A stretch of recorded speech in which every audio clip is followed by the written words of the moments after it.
నాకంటే చిన్నవాడు గద్దర. కానీ నన్ను అన్నా అని ఆయన పిలిస్తే నేను గద్దరన్నా అని అన్నానే పిలిచేవాడిని. నువ్వు వయసులో చిన్నవాడివి, నీ గాత్రంతో ప్రపంచంలో మా అందరికంటే పెద్దవాడివి నువ్వు అని చెప్పానంట. నాకెప్పుడు 2 పదాలు గుర్తొస్తూ ఉంటాయండి. ఒకటి కద్దరు, 2 గద్దరు.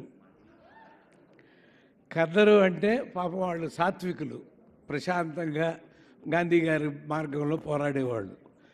గద్దర్ అంటే పిడికిలి బిగించి కన్నెర్ర చేసి విప్లవాన్ని ఉరుకులు పరిగెత్తించగలిగినటువంటి మహానుభావులు. అసలు ఒక రచనతో మనం సమాజాన్ని బాగు చేయగలమండి. పాత రోజుల్లో బుర్రకథలని, హరికథలని అవి అన్నీ మన పౌరాణికాలే చెప్పేవారండి. కానీ